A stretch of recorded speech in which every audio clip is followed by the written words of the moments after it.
Hello everyone, एक बार फिर से स्वागत है आपका मध्य प्रदेश सामान्य ज्ञान एमसीक्यू परीक्षा धाम सीरीज में।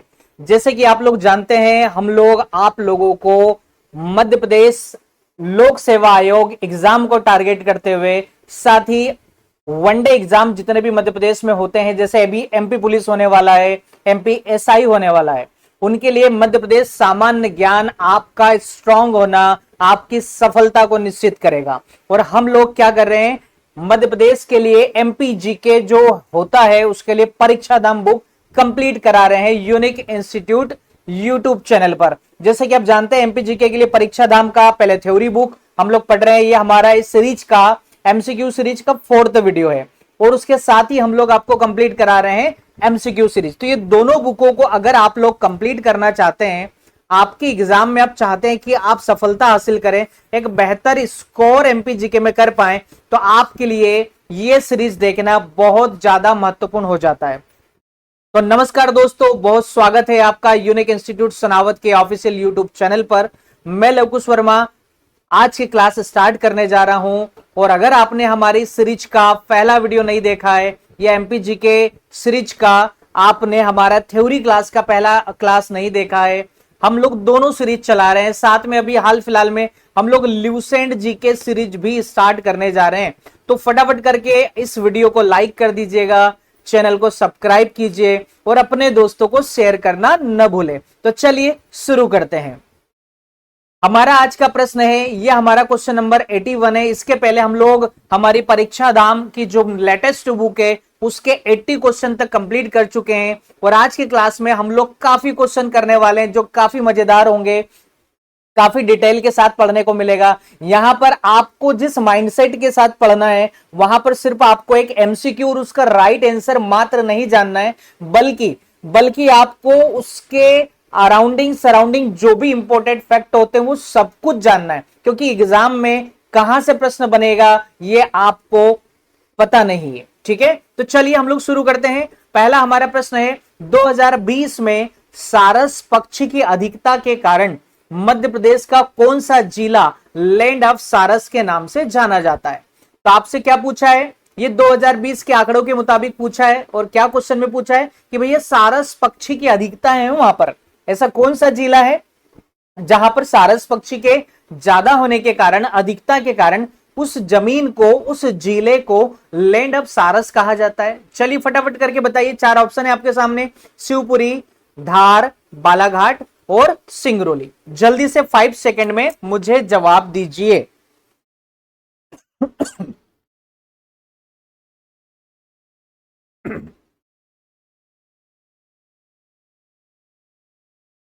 चलिए फटाफट करके 4 ऑप्शन में से राइट आंसर कौन सा होगा आप कमेंट करके मुझे बताइए। चलिए हम लोग जानते हैं राइट आंसर की ओर।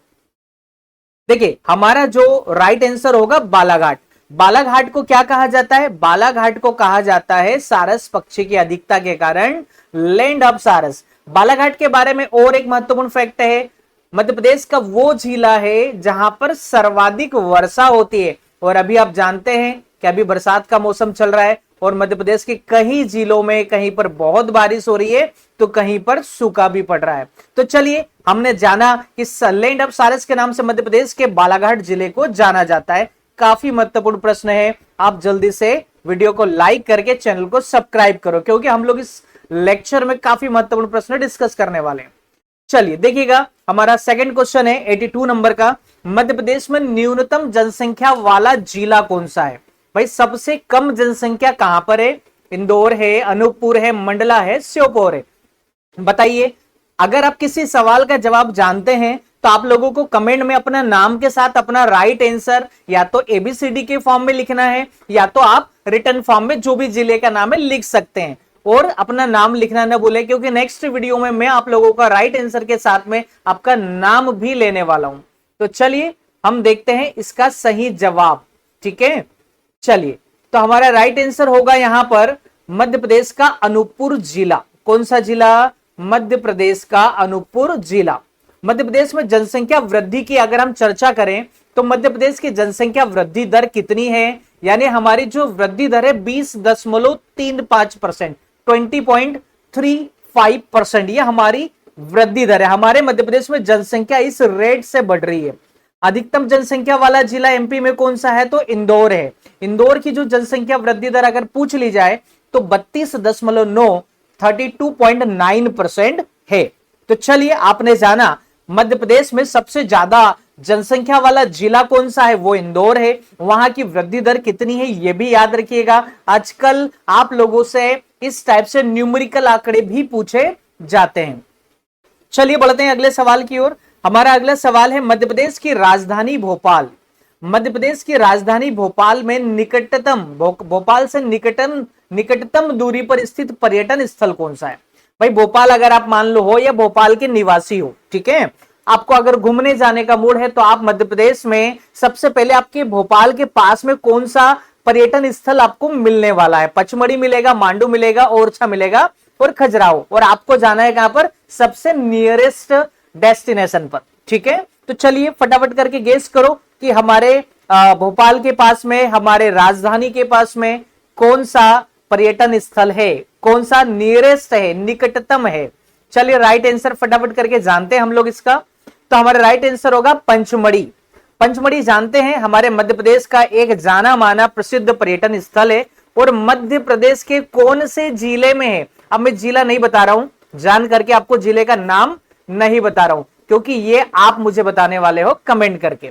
चलिए भोपाल से विभिन्न पर्यटन स्थलों की मैं दूरी फिर भी बता देता हूं।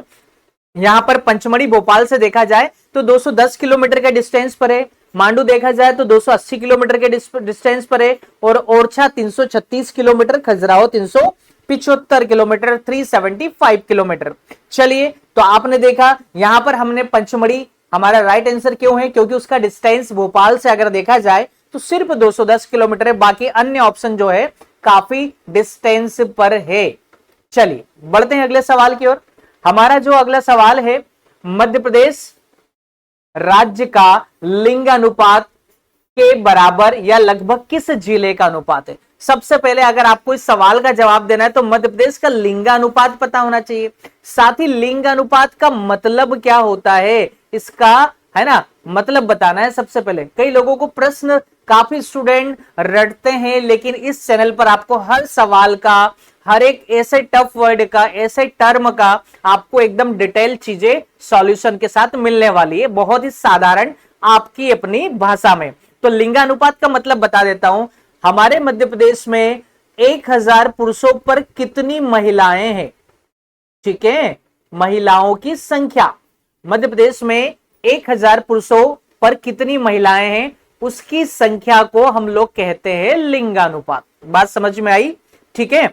अब हम लोग बात करेंगे कि भाई आखिर मध्य प्रदेश का लिंगानुपात है कितना और आखिर वो किस जिले का बराबर है। यानी एमपी का जो लिंगानुपात है वही का वही इन 4 ऑप्शन में से एक ऐसा जिला है उसका भी उतना ही है। तो चलिए बताओ, Rewa, Bhopal, Balaghat, Chhatarpur, what will be our right answer? Please comment me. हम लोग यहां पर राइट आंसर देखते हैं। चलिए तो हमारा वो जिला है रीवा जिला। कौन सा जिला भैया? रीवा जिला। रीवा जिले के बारे में काफी फेमस फैक्ट आप लोग जानते होंगे। मध्य प्रदेश में जो रीवा जिला है ना, वो क्यों प्रसिद्ध है, इसके बारे में भी आप मुझे कमेंट कीजिएगा। ठीक है। मध्य प्रदेश राज्य का लिंगानुपात रीवा जिले के लिंगानुपात के बराबर है। क्यों? क्योंकि रीवा जिले का भी लिंगानुपात कितना है? 931 है और मध्य प्रदेश का भी लिंगानुपात कितना है? 931 है। That means both are same, दोनों वैल्यू सेम है। चलिए ठीक है, हम लोग बढ़ते हैं हमारे आज के अगले सवाल की ओर। हमारा अगला सवाल है 85 नंबर का जो हमारा क्वेश्चन है, उसमें आप देख पा रहे हैं मध्य प्रदेश में अक्टूबर 2023 में कौन सा नगर निगम बनाया गया था। सबसे पहले अगर आप इस वीडियो को यहां तक देखते आए हैं और अगर आप रियली सीरियस एस्पिरेंट है, देखिए बहुत सारे स्टूडेंट ऐसे होते हैं 10 मिनट इस वीडियो को देखेंगे, 10 मिनट उस वीडियो को देखेंगे, यहां से वहां यूट्यूब पर या फिर अन्य सोशल मीडिया पर वो भटकते रहते हैं। आपको लाइफ में अगर सफलता हासिल करना है, अगर आपको कंसिस्टेंसी से एक जगह पर रहना है तो आप लोगों को सफलता मिल पाएगी। ठीक है, तो आपके लिए एक जगह टिक कर पढ़ना बहुत जरूरी हो जाता है, यहां वहां भटकने से कुछ फायदा नहीं होगा। तो चलिए हम लोग बढ़ते हैं इसके राइट आंसर की ओर। मुझे बताइए कि आप लोगों को यहां पर जो नगर निगम है हमारे एमपी में वो कितने हैं? पहली बात, हमारे टोटल नगर निगम की संख्या कितना है? अगर आप लोग जानते हैं तो कमेंट कीजिए, ठीक है, मैं देखूंगा आप में से किसने सही जवाब दिया। चलिए, दतिया, छिंदवाड़ा, भिंड और रतलाम अभी हाल में अक्टूबर 2023 में, या अभी 2025 चल रहा है, अभी अगस्त मंथ चल रहा है, हम बात कर रहे हैं लगभग 2 साल पहले की, राइट। वहां पर कौन सा नगर निगम उस समय नया बनाया गया था, लेटेस्ट। चलिए, तो हम लोग जान लेते हैं नया नगर निगम कौन सा है, साथी है ना, कितने हैं। चलिए, तो भिंड हमारा राइट आंसर होगा, और हमारे मध्य प्रदेश में अभी तक कुल 17 नगर निगम बन चुके हैं। आपकी परीक्षा की दृष्टि से यह काफी महत्वपूर्ण प्रश्न है। 5 अक्टूबर 2023 को मध्य प्रदेश सरकार ने अधिसूचना जारी करके भिंड को नगर निगम बना दिया। क्या बना दिया भैया, नगर निगम बना दिया। नगर पालिका और नगर निगम, आप जानते हैं नगर निगम यहां पर है ना बड़ा होता है और नगर पालिका छोटी होती है, ठीक है। बड़े शहरों में नगर निगम आपको देखने के लिए मिलती है। चलिए ठीक है, तो ये था हमारा राइट आंसर। अब हम लोग बढ़ते हैं अगले सवाल की ओर। हमारा आज का अगला प्रश्न है 86 नंबर का, मध्य प्रदेश में वर्षा से संबंधित सही कथन का चयन कीजिए। भैया, एमपी में वर्षा से संबंधित कौन कौन सा फैक्ट राइट है, सही है। मध्य प्रदेश में सबसे ज्यादा वर्षा बालाघाट में होती है। तो चलो, इस प्रश्न का जवाब तो आप लोग लगभग समझ गए होंगे। ये वाला जो फैक्ट है, सेंटेंस अभी हाल फिलहाल में ही मैंने डिस्कस किया था कि भाई हमारे मध्य प्रदेश में जो बालाघाट जिला है वहां पर सबसे ज्यादा वर्षा होती है। जानते हैं मध्य प्रदेश के मैप में बालाघाट कहां पर है, तो चलिए मैं आप लोगों को लिए चलता हूं बालाघाट घुमाने के लिए। चलिए देखते हैं मध्य प्रदेश में बालाघाट कहां पर है, ठीक है। मैं दिखाता हूं आप लोगों को बालाघाट। देखिए, मैं जूम करके दिखाने जा रहा हूं आपको मध्य प्रदेश में बालाघाट कहां पर है। चलिए देखिए, मध्य प्रदेश में जो बालाघाट जिला है वो ये रहा, राइट। बालाघाट जिला ये रहा। अब यहां पर मध्य प्रदेश में सबसे ज्यादा वर्षा होती है, जिसको हम लोग क्या कहेंगे, सर्वाधिक वर्षा वाला जिला। सर्वाधिक वर्षा कहां देखने के लिए मिलती है, यहां पर बालाघाट में। बालाघाट की जो सीमा है मध्य प्रदेश के दक्षिण में महाराष्ट्र को टच करती है। कहां पर टच करती है, महाराष्ट्र को टच करती है, याद रहेगा। चलिए ठीक है, तो आपको मैंने क्या बताया, आपको मैंने बताया मध्य प्रदेश में सर्वाधिक जो वर्षा वाला स्थान है वो कौन सा है, वो है बालाघाट, और उसकी स्थिति क्या है, राइट। चलिए हम लोग दूसरा फैक्ट समझते हैं। मध्य प्रदेश में सर्वाधिक वर्षा वाला स्थान कौन सा है, भाई जिला पूछे तो बालाघाट, स्थान पूछे तो पंचमढ़ी, ठीक है। तो क्या ये सही है, अभी मैंने आपको ये नहीं बताया है कि कौन से वर्षा की दृष्टि से सही है ना। तो पहला, ये दूसरा, तीसरा हम लोग समझते हैं क्या है। मध्य प्रदेश का उत्तरी पश्चिमी क्षेत्र पूर्वी क्षेत्र की अपेक्षा कम वर्षा प्राप्त करता है। अब एमपी का उत्तरी पश्चिमी किसको बोलेंगे, मान लो ये नॉर्थ है, ये साउथ है, मान लो क्या यही होता है ना, ये ईस्ट है और ये वेस्ट है। उत्तरी पश्चिमी, उत्तर और पश्चिम के बीच में, यानी ये वाला डायरेक्शन जो होगा नॉर्थ वेस्ट वाला, यहां पर है ना उत्तरी पश्चिमी वाला जो क्षेत्र, पूर्वी क्षेत्र के बजाय कम वर्षा होती है। क्या हमारे ईस्टर्न एरिया के बजाय क्या इस एरिया में कम बारिश होती है। चलिए, आपके सामने 4 ऑप्शन है, विकल्प में आपको कौन सा सेंटेंस सही है वो जवाब देना है। तो हमारे सारे सेंटेंस सही है। मैं आपकी जानकारी के लिए बता दूं कि हमारे सारे ऑप्शन सही है। चलिए, अब सही है तो एक आपको एक अच्छे स्टूडेंट की तरह हर एक फैक्ट को याद करना चाहिए। मध्य प्रदेश में सबसे ज्यादा बारिश किस जिले में होती है, तो बालाघाट में। सर्वाधिक वर्षा किस स्थान पर होती है, तो पंचमढ़ी में। इसके अलावा आपसे पूछा है मध्य प्रदेश का उत्तरी पश्चिमी क्षेत्र पूर्वी क्षेत्र की अपेक्षा कम वर्षा प्राप्त करता है, तो यह भी सही है। हमारे उत्तरी पश्चिमी क्षेत्र में, यानी उधर राजस्थान लग जाता है, राजस्थान में तो आपने देखा होगा वैसे भी बारिश कम होती है, और पूर्वी क्षेत्र में आपको ज्यादा वर्षा देखने के लिए मिलती है। अगला हमारा फैक्ट है 60 सेंटीमीटर वर्षा की समवृष्टि रेखा मध्य प्रदेश को पूर्वी और पश्चिमी 2 भागों में बांटती है। भाई हमारे यहां पर अगर कुछ जिलों में समान वर्षा हो रही है तो हम उसको समवृष्टि रेखा के द्वारा जोड़ देते हैं, और ऐसे जिले में कितनी वर्षा है, तो 60 सेंटीमीटर पूर्वी और पश्चिमी जिलों को 2 भागों में बांटती है, क्षेत्र को 2 भागों में बांटती है। ये सारे फैक्ट को आप लोग जल्दी से नोट कर ले। और एक और महत्वपूर्ण बात बता देता हूं, अगर आप चाहते हैं कि इस क्लास का आपको सेम टू सेम पीडीएफ मिले, तो आपको कहां से पीडीएफ मिलेगी, पीडीएफ आपको कहां से इस क्लास का लेना है, राइट। तो चलिए मैं जानकारी दे देता हूं, आपको यूनिक इंस्टीट्यूट सोनावत का टेलीग्राम ऐप ज्वाइन करना है, टेलीग्राम ग्रुप ज्वाइन करना है, राइट, जहां पर आपको और भी महत्वपूर्ण एमसीक्यू प्रैक्टिस मिलेंगे, प्रैक्टिस के लिए काफी महत्वपूर्ण सवाल मिलेंगे, पीवाईक्यूज मिलेंगे, राइट, और हमारे लेटेस्ट आने वाले वीडियो का पहले अपडेट मिलेगा। तो टेलीग्राम जरूर ज्वाइन कीजिए, साथ में आप हमारा ऐप भी डाउनलोड कीजिए प्ले स्टोर पर, यूनिक इंस्टीट्यूट सनावद के नाम से, जो आपने हमारे यूट्यूब चैनल का लोगो देखा है, सेम टू सेम आपको टेलीग्राम और यहां पर भी मिलने वाला है, प्ले स्टोर पर भी। तो जल्दी से फटाफट डाउनलोड कर लो और चैनल को सब्सक्राइब कर लो, क्योंकि आपकी कंप्लीटली तैयारी यूनिक इंस्टीट्यूट सनावद के साथ होने वाली है।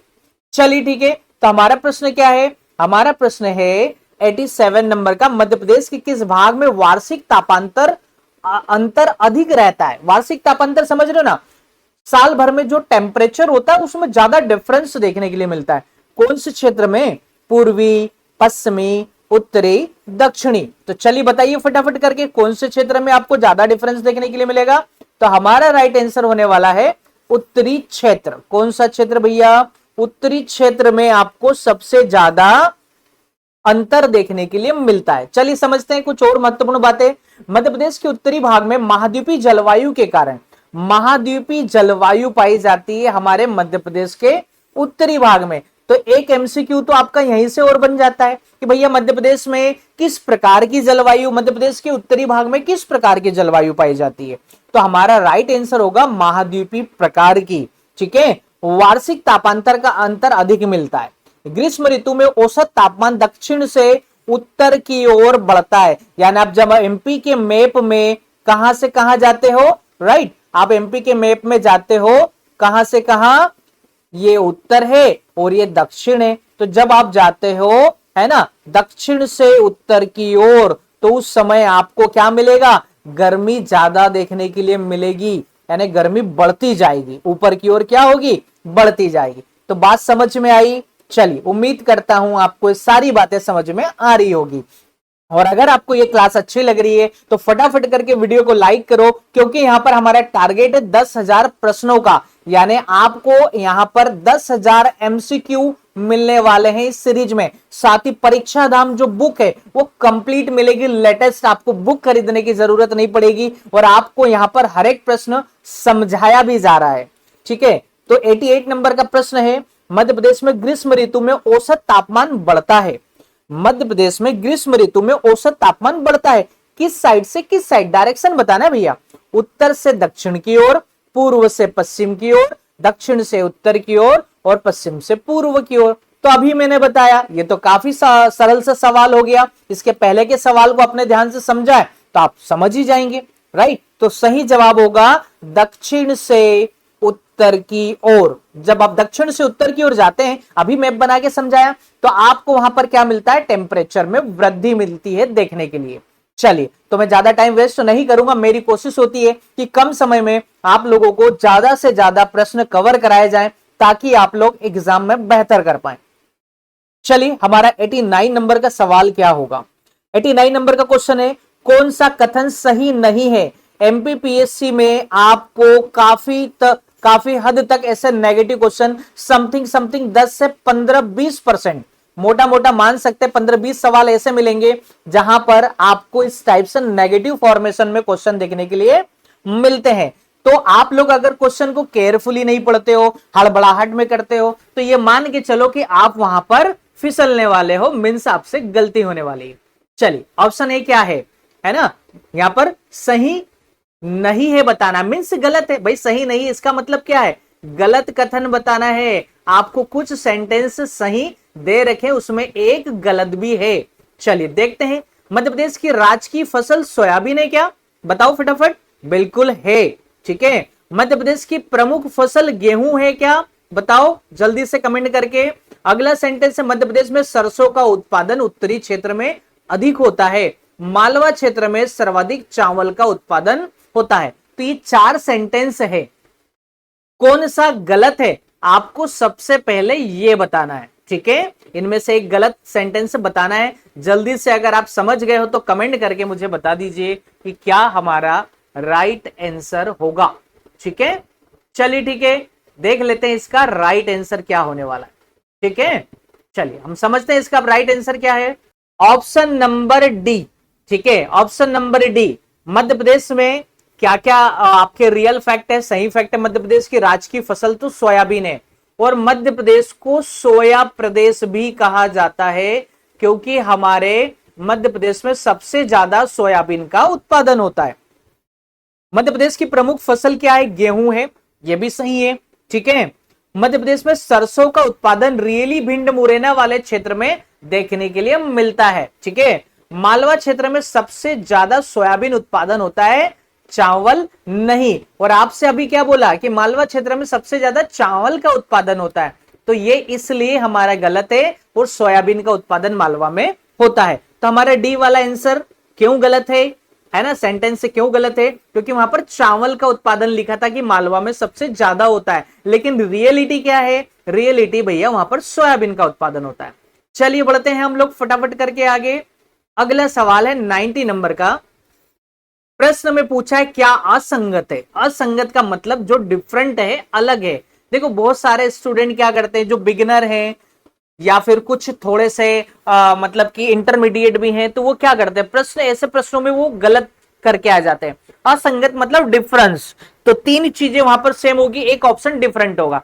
तीन चीजें सेम होगी, एक ऑप्शन वहां पर गलत होगा, उसी गलत को हम लोग असंगत या है ना अलग बोलेंगे। ठीक है, उत्तरी जिला मुरैना है क्या, बिल्कुल है। दक्षिणी जिला बुरहानपुर है क्या, बिल्कुल है। पश्चिमी जिला रतलाम है, तो यहां पर हमने पकड़ लिया गलती को, हमारा राइट आंसर यहां पर सी होने वाला। और पूर्वी जिला क्या सिंगरौली है, तो बिल्कुल है। मध्य प्रदेश की चारों दिशाओं में स्थित आपको जिले याद होना चाहिए। मैं चाहता हूं कि आप ये चारों मध्य प्रदेश की जो कोने पर यानी अलग अलग दिशाओं में स्थित जिले हैं, उनमें मैं आप लोगों को दिखा देता हूं मैप के माध्यम से मध्य प्रदेश के जिलों को। ठीक है, चलिए हम लोग चलते हैं मध्य प्रदेश में मैप के अंदर देखने के लिए।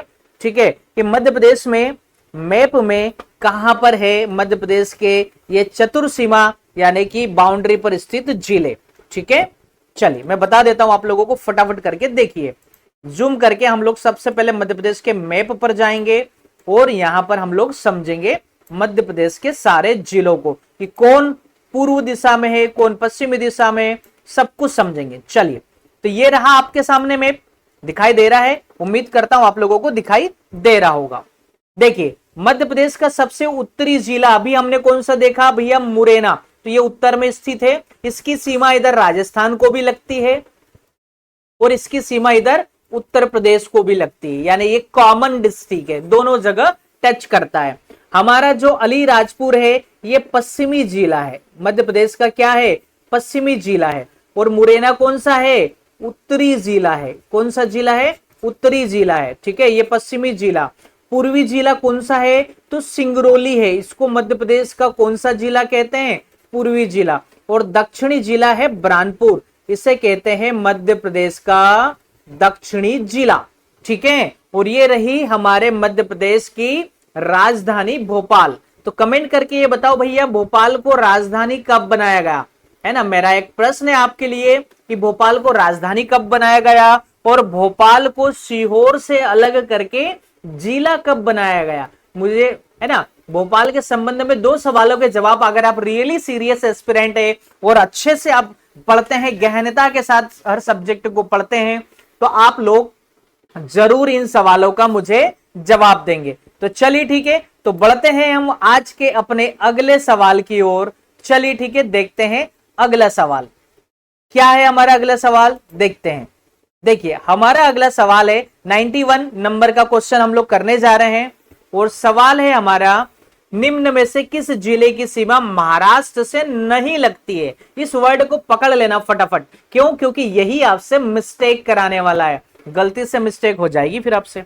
चलिए, option A Barwani, option B Betul, option C Harda, option D Burhanpur. तो क्या बताना, महाराष्ट्र की सीमा से जो टच ना करे, इसका मतलब तीन वहां पर टच कर रहे होंगे और एक टच नहीं कर रहा होगा। चलिए जान लेते हैं राइट आंसर। बड़वानी क्या टच करता है महाराष्ट्र की सीमा से, बैतूल, हरदा, बुरहानपुर कौन सा नहीं टच करता है, अपने को यह बताना है। तो महाराष्ट्र की सीमा आप लोग जानते हैं, यहां पर नीचे नीचे आपको देखने के लिए मिलेगा, है ना, ठीक है। तो यहां पर आपको महाराष्ट्र देखने के लिए मिलता है। अब बड़वानी टच करता है तो बिल्कुल टच करता है, बैतूल बैतूल भी टच करता है, हरदा हरदा कहां पर है, हरदा तो भैया ये यहां पर है, ये भी टच करता है, और बुरहानपुर तो बुरहानपुर भी टच कर रहा है। तो बताओ कौन सा टच नहीं कर रहा है, पहले तो ये बताना है। तो आप लोगों को यहां पर काफी कंफ्यूजन हो सकता है और आप मुझे सही जवाब फटाफट करके बताइए। चलिए, तो हमारा सही जवाब होगा हरदा। अब हरदा की अगर बात करेंगे तो हरदा थोड़ा सा हो जाता है अंदर की ओर। देखो मैं मैप में आप लोगों को फिर एक बार बता देता हूं हरदा की क्या स्थिति है, क्या महाराष्ट्र को सच में ये टच नहीं कर रहा है। चलिए देखिए, मध्य प्रदेश के मैप में हरदा कहां पर है, हम लोग सबसे पहले तो ये समझ लेते हैं ताकि आप लोगों को क्लैरिटी मिले कि भैया हरदा क्यों नहीं टच करता है। देखिए हरदा ये है आपके मैप में, ठीक है, यहां पर ये बुरहानपुर तो टच कर रहा है, बड़वानी भी टच कर रहा है, ये तो टच कर ही रहा है, ठीक है, बालाघाट भी कर रहा है, ये भी कर रहा है, ये भी कर रहा है, ये भी कर रहा है, अनूपपुर भी कर रहा है, ठीक है, यहां पर आपको दिख ही रहा होगा, लेकिन हरदा नहीं कर रहा है। तो महाराष्ट्र की सीमा को कौन से जिले टच नहीं करते हैं, तो आपको समझ में आया होगा। चलिए ठीक है, हम लोग बढ़ते हैं अगले आंसर की ओर, या फिर हम एक बार एक्सप्लेनेशन भी आप लोग समझ सकते हैं। भैया ये देखिए हमारा राइट आंसर है हरदा। इसके साथ में आपसे पूछा है, बताया गया है मध्य प्रदेश के 10 जिलों की सीमा महाराष्ट्र से लगती है। अलीराजपुर, बड़वानी, खरगोन, खंडवा, बुरहानपुर, बैतूल, छिंदवाड़ा, है ना, सिवनी, बालाघाट और पांडुरना। पांडुरना मध्य प्रदेश में नवनिर्मित जिला है, नवनिर्मित जिला है, यानी हाल फिलहाल में ही नया जिला बना। कब बना? वर्ष 2023 में। बताओ पांडुरना जिला, है ना, किससे अलग होकर बना है, पांडुरना जिला किससे अलग होकर बना है, कमेंट करें फटाफट। चलिए ठीक है, बढ़ते हैं अगले सवाल की ओर। 92 नंबर का हमारा क्वेश्चन है, बताइए निम्न में से किस जिले की सीमा छत्तीसगढ़ से लगती है। देखिए भैया जिलों से संबंधित आपसे प्रश्न अक्सर बनते रहे पुराने, आप जब पीवाईक्यू देखेंगे आप लोगों को पता होगा कि हम लोग 10 ईयर के पीवाईक्यू कर रहे हैं। हमने अभी हाल ही में 2000 पीवाईक्यू सीरीज में 2025 का कंप्लीट किया, कंप्लीटली पेपर देखा था सेट ए, उसका आंसर भी समझे थे। अभी मैं आपको 2024, 23 और 22 यानी आपको पहले तो 5 साल के कराने वाला हूं, उसके बाद पिछले 5 साल के कराने वाले 20 तक, यानी हम लोग डिसेंडिंग ऑर्डर में चलेंगे। पीवाईक्यू कंप्लीट करेंगे तो पहले 25 से 20 तक के कंप्लीट करेंगे, फिर 20 से आपको इधर 14-15 तक भी कंप्लीट करेंगे। तो आप लोगों ने अभी तक हमारा एमपीजी के परीक्षा दाम थ्योरी बुक का सीरीज नहीं देखा है, पीवाईक्यू सीरीज नहीं देखा है, और ये हमारा परीक्षा दाम एमसीक्यू सीरीज का 4th क्लास है। तो फटाफट करके उन सीरीज को भी आप देखिएगा और अपनी कंप्लीटली तैयारी कीजिएगा। चलिए 92 नंबर का सवाल मैंने बता दिया कि छत्तीसगढ़ से कौन से जिले की सीमा लगती है। उमरिया है, रीवा है, कटनी है, अनूपपुर है। भैया छत्तीसगढ़ को कौन टच करता है, तो आपके सामने मैप है, ये पीडीएफ भी मिल जाएगी और आप लोग उस मैप में जरूर देखिएगा। मैप में अगर जिलों को देखेंगे, इंडिकेट करेंगे, तो आपको लंबे समय तक चीजें याद रहेगी। तो अनूपपुर जिला, अनूपपुर वो जिला है जहां से मध्य प्रदेश की जीवन रेखा नर्मदा नदी का उद्गम होता है, जिसे मध्य प्रदेश की जीवन रेखा कहा जाता है। नर्मदा नदी मध्य प्रदेश की सबसे बड़ी नदी है, सबसे बड़ी नदी है ना, एमपी की, ठीक है, और भारत की सबसे बड़ी नहीं 5वीं बड़ी नदी है, 5वीं बड़ी नदी है, ठीक है, 5वीं बड़ी नदी है ये भारत की, याद रखिएगा, ठीक है। ये काफी महत्वपूर्ण से सवाल हैं, प्रश्न यहीं से बन जाएंगे आपसे। मध्य प्रदेश में छत्तीसगढ़ से लगने वाले और कौन से जिले हैं, है ना, अनूपपुर के अलावा तो सिंगरौली है, अनूपपुर है, डिंडोरी है, बालाघाट है, मंडला है, सिवनी है, शहडोल है। इन जिलों को आप लोग अपने मैप में जरूर लिखिएगा। आप चाहो तो मैप खरीद कर उस पर प्रैक्टिस भी कर सकते हो। चलिए बढ़ते हैं आज के 93 नंबर के क्वेश्चन पर। हमारा सवाल है मध्य प्रदेश के गान के संगीतकार कौन है। मध्य प्रदेश गान कौन सा है? सुख का दाता, सबका साथी, है ना, आपने ये गाना जरूर सुना होगा। तो सबसे पहले इस गाने को गाया किसने है, तो उसका नाम है महेश श्रीवास्तव, यानी सिंगिंग का काम किया है महेश श्रीवास्तव ने। ठीक है, सिंगिंग का काम किसने किया है? महेश श्रीवास्तव ने। लेकिन इस गाने में संगीत किसने दिया, संगीतकार कौन है? तो फटाफट करके बताइएगा। देखिए, आज तक आप लोग जब सवाल पढ़ते थे तो आप लोग जनरली महेश श्रीवास्तव का नाम याद रखते थे, लेकिन सुनील झा संगीतकार है, जो इस गाने में मध्य प्रदेश का जो गान है ना, उसमें क्या दिया था? संगीत दिया था। तो राइट आंसर होगा सुनील झा। ठीक है, एक सेकंड में आप लोगों को, ठीक है, फिर से बता देता हूं, ये हमारा राइट आंसर है। सुख का दाता सबका साथी, ये हमारा जो गाना है 2011 में मध्य प्रदेश गान जिसे घोषित किया गया था, इसके रचनाकार महेश श्रीवास्तव है और सुनील झा संगीतकार है और आदेश श्रीवास्तव। याद रखिएगा, दो लोगों का नाम संगीतकार में। देखो, आपसे प्रश्न कहां से और कैसे बनेगा, ये आप लोगों को हर एंगल से खुद को तैयार करना है। भाई पूछ लिया जाए, मान लो कि मध्य प्रदेश गान को, है ना, मध्य प्रदेश का गान कब घोषित किया गया है या इस गाने को कब घोषित किया गया है, तो 2011 में। चलिए, प्रश्न तो कहीं से भी बन सकते हैं, आप लोगों को रेडी रहना है। 94 नंबर का हमारा सवाल क्या है? 94 नंबर का सवाल है, पश्चिम से पूर्व में, पश्चिम से पूर्व मध्य प्रदेश में लगभग कितने मिनट का अंतर है? देखिए, आप लोग जानते हैं हमारे मध्य प्रदेश में सूर्य उदय सबसे पहले तो ये बताओ किस दिशा में होता है? तो पूर्व की ओर होता है। सिंपल सा सवाल है। तो भैया इधर से सूर्य महाराज जब निकलते हैं तो सूर्य का प्रकाश सबसे पहले मध्य प्रदेश के पूर्वी जिलों पर पड़ेगा, उसके बाद पश्चिमी जिलों पर पड़ेगा। तो डायरेक्ट एक साथ पूरे, है ना, पूरे मध्य प्रदेश में तो उजाला नहीं हो जाएगा। ठीक है, तो हम लोग यहां पर जो सवाल डिस्कस कर रहे हैं, पूछा जा रहा है पश्चिम से पूर्व मध्य प्रदेश में लगभग कितने मिनट का अंतर है ना। तो आप लोगों को मैं बता दूं, सबसे पहले यहां पर ऑप्शन है 40 मिनट, 60 मिनट, 44 और 34 मिनट। तो भैया पूर्व से पश्चिम की ओर जब सनलाइट जाता है तो पश्चिम तक पहुंचते पहुंचते 34 मिनट का डिफरेंस आ जाता है। यानी कि अगर मान लो मध्य प्रदेश के सिंगरौली, मतलब पूर्वी जिले में, मध्य प्रदेश का जो सिंगरौली जिला है, वहां पर सूर्य उदय पश्चिम की तुलना में, बोले तो अलीराजपुर झाबुआ की तुलना में 34 मिनट पहले सूर्योदय हो जाएगा। और इसका उल्टा बोल दूं, यहां पर 34 मिनट लेट होगा। अब इसको हम लोग समराइज करें तो भैया 34 मिनट पूर्व और पश्चिम भागों में 34 मिनट का अंतर देखने के लिए मिलता है सूर्योदय या सन के लाइट के पहुंचने में। चलिए ठीक है, अगले सवाल की ओर हम लोग बढ़ते हैं। हमारा 95 नंबर का जो सवाल है ये मैंने आपको बता दिया। ठीक है, ये हमारा राइट आंसर भी मैंने बता दिया। क्या है राइट आंसर?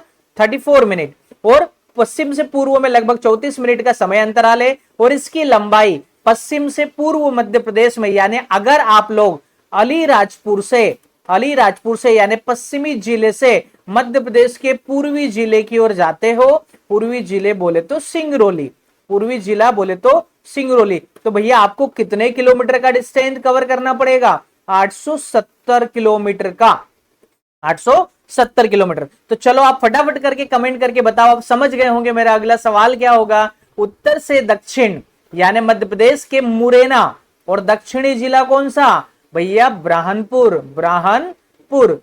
के बीच की दूरी कितनी है? ये बीच की दूरी कितनी है? फटाफट करके कमेंट करो, देखता हूं कितने लोग बताते हैं। चलिए ठीक है, हमारा अगला सवाल है, रिपोर्ट 2022 के अनुसार मध्य प्रदेश को तेंदुआ राज्य की संज्ञा दी गई है। यहां तेंदुओं की संख्या कितनी है? भैया आपको बताना है, हमारी 2022 में रिपोर्ट आई थी, हमारे यहां पर अभी तक वनों की संख्या ज्यादा थी, क्षेत्रफल ज्यादा था, तो वनों का राज्य भी कहा। हमारे यहां पर बाघों की संख्या ज्यादा थी तो बाघों का राज्य भी कहा, बाघ प्रदेश कहा।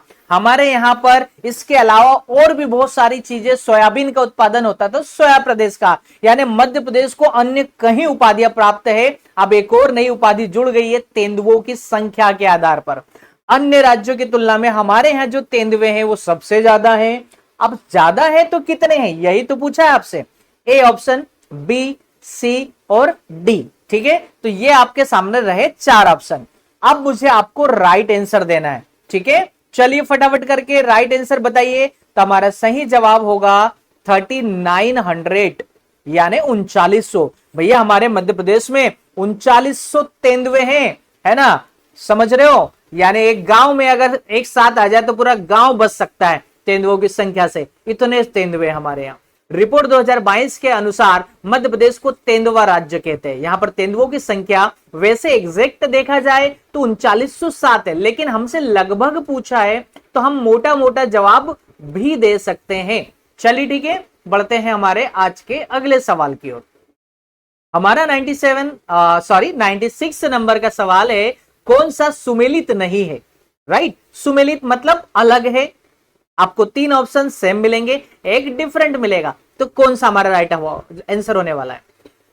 ऑप्शन ए, संस्कार राजधानी जबलपुर को कहते हैं क्या, तो बिल्कुल कहते हैं जबलपुर को। अच्छा, संस्कार राजधानी इसे किसने कहा, उसका नाम बताइए। कौन से आचार्य थे, कौन से गुरु थे जिसे संस्कार राजधानी का दर्जा दिया जबलपुर को। खेल राजधानी इंदौर को कहते हैं, तो यह भी सही है। ऊर्जा राजधानी सिंगरौली को कहते हैं, तो यह भी सही है। तो फिर गलत क्या है, समझ गए आप लोग। गलत होगा ऑप्शन नंबर डी, ग्रीष्मकालीन राजधानी किसे कहते हैं, शिवपुरी को नहीं, ग्रीष्मकालीन राजधानी शिवपुरी को नहीं कहते हैं। तो फिर आप फटाफट करके कमेंट करो, शिवपुरी को जब नहीं कहते हैं तो फिर किसे कहते हैं। राइट, चलिए ठीक है, समझते हैं राइट आंसर। हमारा राइट आंसर होगा ऑप्शन नंबर डी, शिवपुरी को, है ना। यहां पर हमारा राइट आंसर देखिएगा, मैं बता देता हूं आप लोगों को। ग्रीष्मकालीन राजधानी शिवपुरी को नहीं कहते हैं, किसको कहते हैं, पंचमढ़ी को कहते हैं। ठीक है, मध्य प्रदेश की उपाधियां और भी है जो आप लोग जानते हैं, अभी हाल फिलहाल में मैंने बता दिया है ना, उन्हें मैं रिपीट नहीं करूंगा। चलिए ठीक है, बढ़ते हैं अगले सवाल की ओर। 97 नंबर का हमारा सवाल है, मध्य प्रदेश विधानसभा चुनाव 2023 से संबंधित कुछ तथ्य दे रखे हैं।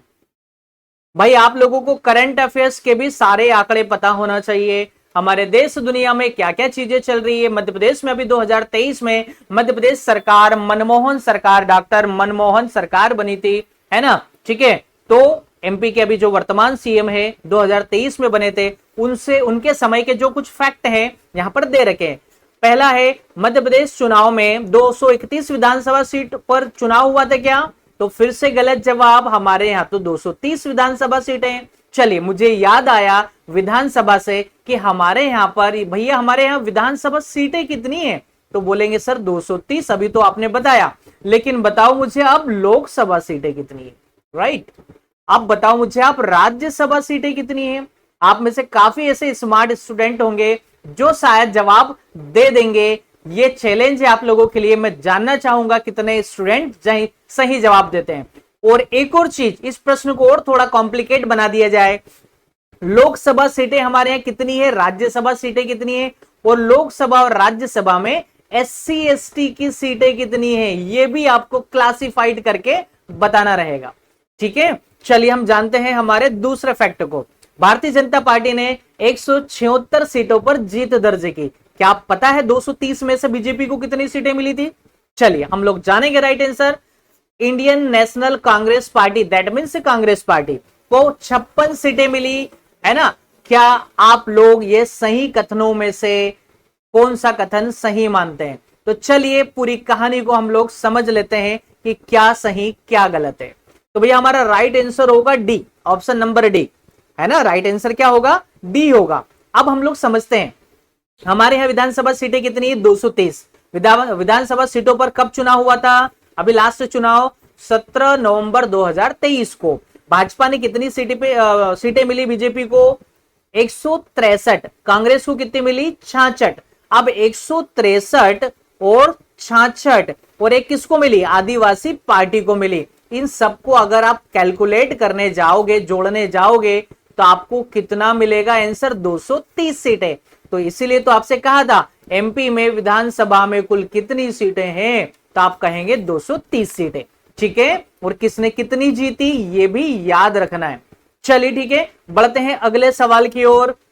98 नंबर का हमारा सवाल क्या है, मध्य प्रदेश की दक्षिणी सीमा का निर्धारण कौन सी नदी करती है। भैया मध्य प्रदेश में आप लोग जानते हैं भारत के बजाय, भारत में अन्य राज्यों के बजाय सबसे ज्यादा नदियां हमारे मध्य प्रदेश में आपको प्रवाहित होती है ना। सबसे ज्यादा नदियां देखने के लिए मिलती है। ठीक है, कहां पर, भैया हमारे मध्य प्रदेश में। आप जानते हो मध्य प्रदेश को इसी कारण नदियों का मायका भी कहा जाता है। नदियों का मायका कहा जाता है किसको? एमपी को। अच्छा, आपने कभी सोचा है मध्य प्रदेश को नदियों का मायका क्यों कहते हैं? मायका मतलब एक लड़की के लिए होता है उसका माता पिता का घर। लड़की जब बड़ी होती है, पैदा अपने माता पिता के घर होती है, लेकिन वो जीवन आगे का जीती है अपने ससुराल में। यानी जन्म तो होता है माता पिता की ओर, माता पिता के घर, लेकिन बाकी जीवन कहां? ज्यादातर बाहर उसका गुजरता है। ऐसे ही हमारे मध्य प्रदेश की नदियों का भी हाल है। पैदा तो होती है, उद्गम तो होती है हमारे मध्य प्रदेश में, लेकिन वो बहती है अन्य राज्यों में बाद में। यानी आपको उत्तर प्रदेश में, है ना, आपको देखने के लिए मिलेगी राजस्थान में, है ना, मध्य प्रदेश की नर्मदा नदी आपको मिलेगी इधर महाराष्ट्र में, गुजरात में, लेकिन इनका उद्गम कहां है? हमारे मध्य प्रदेश में। इसीलिए तो कहते हैं मध्य प्रदेश को नदियों का मायका। चलिए, लेकिन हाल फिलहाल में अभी हमारा सवाल तो कुछ और ही है। हमारा सवाल है मध्य प्रदेश की दक्षिणी सीमा कौन सी नदी बनाती है? चंबल, पेंच, ताप्ती और नर्मदा। तो सही जवाब होगा दक्षिण की सीमा। भैया आपसे क्या पूछा है? मध्य प्रदेश की दक्षिण की सीमा कौन सी नदी बनाती है? तो उत्तरी सीमा पूछता तो क्या जवाब होता? भैया हमारा जवाब होता चंबल नदी। ठीक है, चंबल नदी जो मध्य प्रदेश की दूसरी बड़ी नदी है। चलिए, चंबल नदी की मुझे फटाफट करके कमेंट में लंबाई बता दो, लंबाई कितनी है? चलिए, हम लोग अब राइट आंसर की ओर बढ़ेंगे। दक्षिणी सीमा बनाने वाली मध्य प्रदेश की नदी है ताप्ती नदी। कौन सी? ताप्ती नदी। ताप्ती नदी मध्य प्रदेश के पूर्व से निकलती है और पश्चिम की ओर चलती है। मध्य प्रदेश में दो ही ऐसी नदियां हैं, एक नर्मदा तो दूसरी ताप्ती। ठीक है, जो अरब सागर में जाकर मिलती है। इनका समागम है अरब सागर में। यानी ये निकलेगी पूर्व से और जाएगी किधर? ये दोनों की दोनों पश्चिम की ओर। इनका दिशा है पूर्व से पश्चिम, और ये दोनों एक दूसरे के समांतर आपको देखने के लिए मिलेगी, है ना। समांतर मतलब पैरेलल। ठीक है, और ये ताप्ती नदी एमपी के दक्षिण की सीमा भी बनाती है। और अभी मैंने बताया था कि उत्तरी सीमा हमारी चंबल नदी बनाती है। तो याद रखिए, काफी महत्वपूर्ण सवाल है और कई बार एग्जाम में पूछा गया है। अगर आप हमारे वीडियो में यहां तक अगर सीरियसली देखते आए तो मैं ये मानता हूं कि आप काफी सीरियस एस्पिरेंट हैं और आप अपने एग्जाम को क्रैक जरूर करेंगे। ऐसी गुड विशेष भी है आपके लिए। चलिए ठीक है, तो हमारा अगला जो सवाल है 99 नंबर का, चंबल नदी मध्य प्रदेश की किस सीमा का निर्धारण करती है? तो अभी तो बताया मुझे बताने की, अब मुझे नहीं लगता जरूरत है। तो सही जवाब उत्तरी सीमा का निर्धारण करती है। अब इसका एक्सप्लेनेशन देखने की जरूरत नहीं है, आप लोगों ने अभी समझा था। चलिए, 100 नंबर का जो सवाल है हमने सेंचुरी मार दी है। अब 100 नंबर का सवाल क्या है? ग्रामीण पर्यटन में मध्य प्रदेश के किस गांव को बेस्ट टूरिज्म विलेज कहते हैं?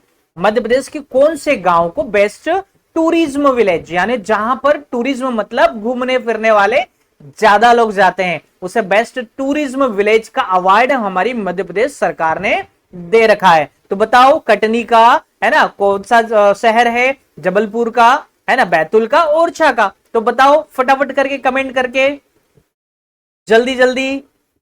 तो सही जवाब होगा लाड़पुरा ओरछा। मध्य प्रदेश सरकार का जो ये ओरछा जिला है ना, इसका एक क्षेत्र है लाड़पुरा, जो काफी लाड़का हमारी सरकार का। क्यों?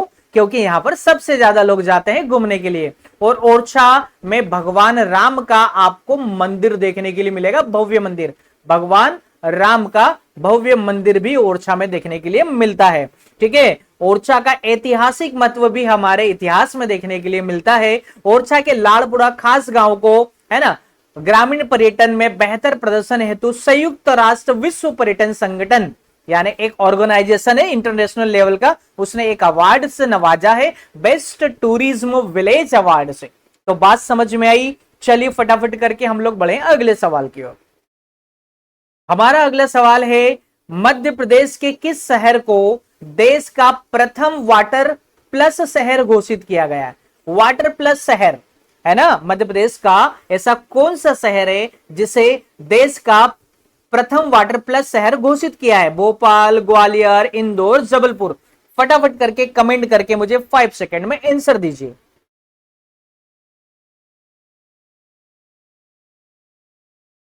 चलिए हम लोग जानेंगे इसके सही जवाब को।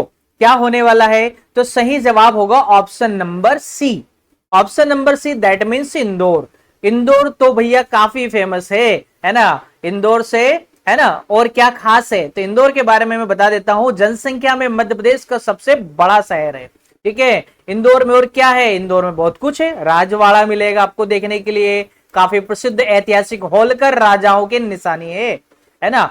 होलकर राजाओं की एक प्राचीन निशानी है राजवाड़ा, है ना, ठीक है। अब होलकरों में, होलकर वंश में कौन सी रानी काफी फेमस हुई थी, जल्दी से कमेंट करके बताइए आप मुझे। इससे पहले 5 बार, अभी हाल फिलहाल में तो 7 बार, मैं आपको बता देता हूं, है ना, यहां पर थोड़ा सा अपडेट कर लीजिएगा डेटा। 7 बार मध्य प्रदेश के इंदौर शहर को भारत का स्वच्छ शहर होने का दर्जा प्राप्त है, मध्य प्रदेश का स्वच्छ शहर होने का दर्जा प्राप्त है ना। चलिए ठीक है, तो बढ़ते हैं हम लोग मध्य प्रदेश के हमारे एमसीक्यू सीरीज में, परीक्षा धाम सीरीज के अगले सवाल की ओर। 102 नंबर का जो हमारा सवाल है वो है 2023 के मुताबिक मुकुंदपुर व्हाइट टाइगर सफारी किस जिले में है? भैया व्हाइट टाइगर सफारी करने का मजा ही कुछ और है, आप लोग जानते हैं, है ना, कि हमारे मध्य प्रदेश में व्हाइट टाइगर सफारी भी की जाती है। अब कौन से जिले में, कहां पर है बताना, मेहर, महूगंज, सतना और रीवा। तो क्या सही जवाब होगा? इसका सही जवाब होगा मध्य प्रदेश का मेहर जिला। ये नया नवनिर्मित जिला है। मेहर को मध्य प्रदेश में संगीत राजधानी के नाम से भी जाना जाता है। किस नाम से जाना जाता है?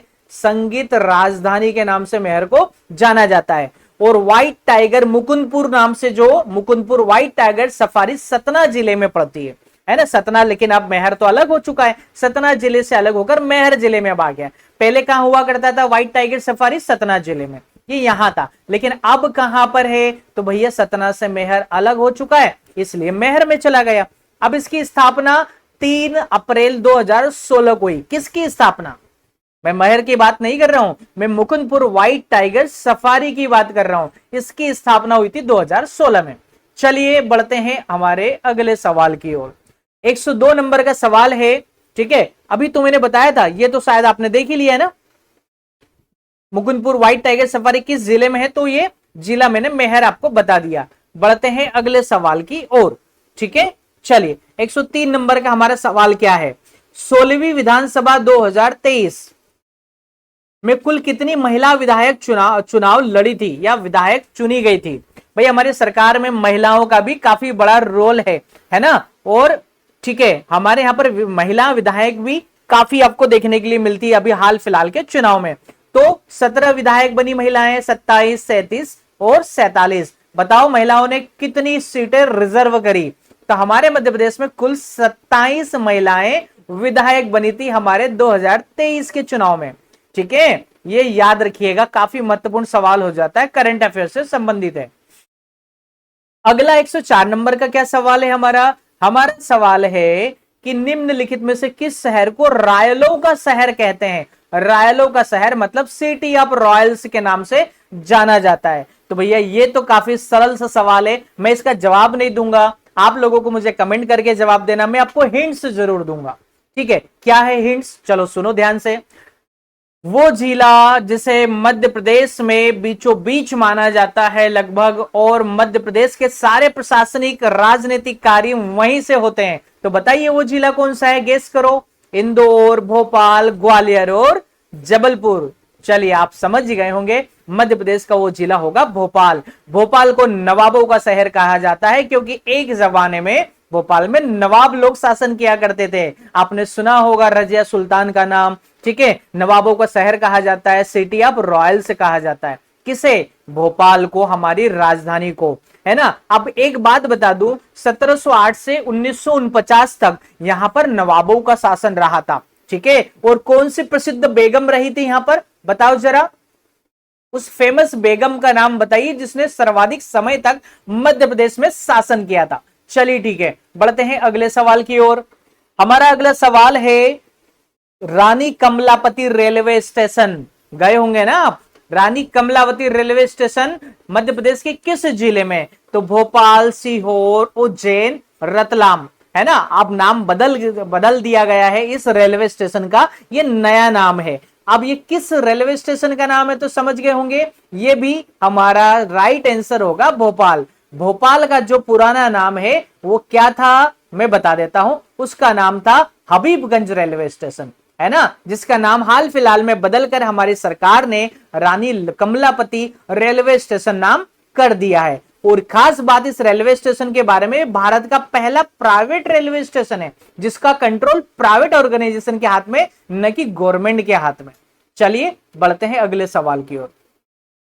हमारा 106 नंबर का क्वेश्चन है कि मध्य प्रदेश का जो भोपाल जिला है ना, इसमें स्थित इस्लाम नगर का हाल ही में नाम क्या रखा गया है। भैया हमारी सरकार ने काफी ऐसे जिले है ना, काफी ऐसे शहरों के नामों में फेरबदल किया और जरूरी भी था। इस्लाम नगर का नाम क्या कर दिया है, हरिनगर, जगदीशपुर, रानी कमलापति नगर और टंट्याभील नगर। ठीक है, तो इसका नाम कर दिया हमारा ऑप्शन नंबर बी सही जवाब होगा जगदीशपुर।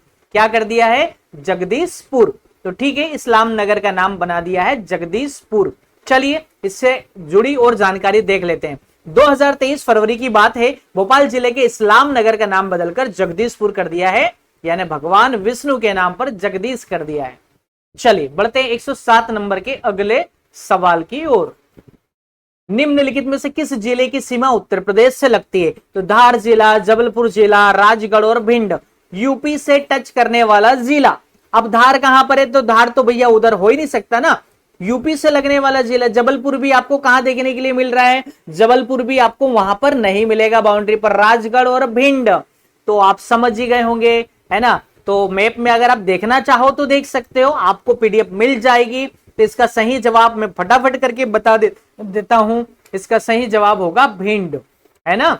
ठीक है, भिंड जो जिला है ये यूपी को टच करता है। यूपी को टच करने वाले मध्य प्रदेश के 14 जिले हैं जिनकी लिस्ट काफी लंबी है और आप उन्हें पढ़ेंगे और याद करेंगे। अगर आपको ट्रिक चाहिए तो मुझे कमेंट करके बताइएगा, मैं सारे पड़ोसी राज्यों को टच करने वाले जिलों की एक ट्रिक बना दूंगा जो आप लोगों के लिए काफी मददगार होगी। ठीक है, चलिए मध्य प्रदेश के कितने पड़ोसी राज्य हैं, हमारे पड़ोसी राज्य हैं 5, जिसकी ट्रिक मैंने पहले बता चुका हूं मैं आप लोगों को। इसकी ट्रिक है ना, वो है यू आर माई ग्रेट चाचा, है ना, यू आर माई ग्रेट चाचा।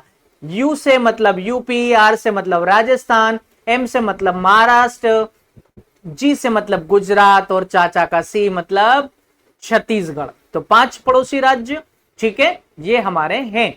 चलिए बढ़ते हैं अगले सवाल की ओर। तो हमारा अगले सवाल है 108 नंबर का, फटाफट करके देखते हैं। 1 मार्च 2023 तक छत्तीसगढ़ के कितने जिले मध्य प्रदेश की सीमा को स्पर्श करते हैं। भैया 1 मार्च 2023 की बात कर रहे हैं, अब एमपी का सवाल नहीं है, सवाल है छत्तीसगढ़ का, यानी आपको छत्तीसगढ़ का भी थोड़ा बहुत, हमारे पड़ोसियों के बारे में भी थोड़ी बहुत जानकारी रखना पड़ेगी। वैसे रियल लाइफ में तो हमें काफी जानकारी होती है हमारे पड़ोसियों की। चलिए ठीक है, तो 7, 8, 9 और ये 6, ठीक है। तो यहां पर हमारा राइट आंसर क्या होने वाला है, चलिए तो ये हमारा राइट आंसर होगा option number C. Option C में है छत्तीसगढ़ के कुछ 9 जिले हैं जो एमपी की सीमा को टच करते हैं, जिनके नाम मैं फिर से नहीं लेने वाला हूं क्योंकि आपके सामने सारे लिखे हुए हैं, आप लोग पढ़ेंगे और समझेंगे। चलिए बढ़ते हैं हम लोग अगले सवाल की ओर। जो जरूरी नहीं है उन चीजों को मैं थोड़ा सा इग्नोर करता हूं, अवॉइड करता हूं, ताकि आप लोग खुद से करें। निम्नलिखित में से किस जिले की सीमा राजस्थान से लगती है। अब राजस्थान भैया हमारे जो पड़ोसी 5 राज्य है उनको छूने वाले जिले एमपी के कितने हैं और उनके जिले एमपी को कितने हैं, ये दोनों आप लोगों को याद कर लेना चाहिए, एक लिस्ट बना लेना चाहिए, नहीं तो फंस जाओगे एग्जाम में। ऑप्शन ए अशोकनगर, गुना, मंडला, सतना। तो आप यहां अगर आप पूरे के पूरे, अच्छा एमपी में अभी हाल फिलहाल में जो 55 जिले उनको एक बार मैप में ब्लैंक मैप लाकर आप एमपी में जरूर फिल कीजिएगा, पड़ोसी राज्यों को भी देखिएगा, ताकि आप लोगों को ऐसे प्रश्नों को बनाने में काफी मदद मिलेगी। ठीक है, राजस्थान से कौन टच करेगा भैया, अशोकनगर करेगा। ठीक है, अशोकनगर कहां पर है मालूम है, नहीं करेगा ना, ये है अशोकनगर। गुना कहां पर है, ये यहां पर है, तो ये समझ गए। मंडला तो भैया इधर पूर्व साइड मिल जाएगा, सतना तो आपको इधर मिल जाएगा। ठीक है, तो यहां पर आपको गुना ही मिलेगा, यानी मुरैना से लगाकर इधर झाबुआ तक आपको देखने के लिए मिलता है हमारा राजस्थान की बॉर्डर, और हमारा सही जवाब होगा गुना। चलिए मैप में ऐसा आप लोग भी उसको इंडिकेट करेंगे, मैं थोड़ा सा है ना, ड्रॉ करेंगे ताकि आप लोगों को समझ में आए और याद होने लग जाए चीजें। चलिए, राजस्थान से लगने वाले 10 जिले हैं एमपी के भैया, उनके नाम आप लोगों को याद कर लेना चाहिए, उन्हें समझ लेना चाहिए। बढ़ते हैं आज के हमारे आखिरी सवाल। अगर आपने वीडियो यहां तक देखा है तो प्लीज अपना कमेंट में नाम लिखिएगा, आप काफी सीरियस एस्पिरेंट है, ताकि आपने इतने लंबे वीडियो को भी एंड तक देखा है और आप रियली एग्जाम के लिए काफी सीरियस है और आप गवर्नमेंट जॉब की रियली तैयारी कर रहे हो। चलिए हम लोग देखते हैं 110 नंबर का लास्ट सवाल। तो क्या है हमारा आखिर अगला और आखिरी सवाल? तो हमारा सवाल है, मध्य प्रदेश का नवीनतम जिला कौन सा है? मध्य प्रदेश में भी हाल फिलहाल में 3 जिलों का निर्माण हुआ। काफी लंबे समय से हमारे पास 52 जिले हुआ करते थे, लेकिन अभी 3 जिले जुड़ने के बाद हाल फिलहाल में लेटेस्ट डेटा 2025 अगस्त में मैं ये वीडियो बना रहा हूं, हमारे पास 55 जिले हैं। तो महूगंज, पांडुरना, मेहर, है ना, कौन सा नवीनतम जिला है ये बताना है। ठीक है, तो बताओ फटाफट करके कमेंट करके कौन सा सबसे ज्यादा नवीनतम जिला है। ठीक है, ये कमेंट करके मुझे आप लोगों को बताना है।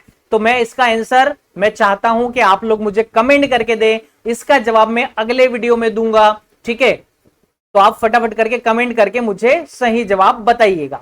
चलिए, अगर आपने इस वीडियो को एंड तक देखा है तो thank you so much, thank you for watching. और वीडियो अगर पसंद आया है, ये सीरीज अगर आपको पसंद आई है, तो जल्दी से फटाफट करके इस वीडियो को लाइक कर दो और इसके पहले चैनल को सब्सक्राइब कर दो, ताकि आप लोगों को यहां पर परीक्षा धाम जो बुक है, परीक्षा धाम की आप लोगों को एमपी में, है ना, एमपी जीके की दोनों बुक, एक तो थ्योरी हो गई, ठीक है, और दूसरी एमसीक्यू बुक, दोनों यहां पर मैं आप लोगों को डिटेल में कंप्लीट कराने वाला हूं। और अगर आप वीडियो को सपोर्ट करेंगे, लाइक करेंगे, तो मैं पूरी बुक कराने वाला हूं। हो सकता है फिर आपको ये बुक पूरी कंप्लीट करने का मौका न मिले। साथ ही ल्यूसेंट जीके सीरीज भी हम लोग जल्द शुरू कर रहे हैं, ताकि आप लोग एमपी पीएससी के अलावा कोई भी अगर एग्जाम देते हैं, लाइक आप एमपी एसआई दे रहे हैं, आप आने वाली एमपी पुलिस देंगे, या फिर आप यूपीएससी एसएससी जैसा कोई भी एग्जाम देंगे जहां पर जीके का एक बड़ा रोल है, ठीक है, तो आपके लिए काफी महत्वपूर्ण हो जाता है इस चैनल को सब्सक्राइब करना। तो चलिए मिलते हैं ऐसे ही और मजेदार वीडियोस के लिए, तब तक के लिए अपना ख्याल रखिएगा। जय हिंद, जय भारत, वंदे मातरम।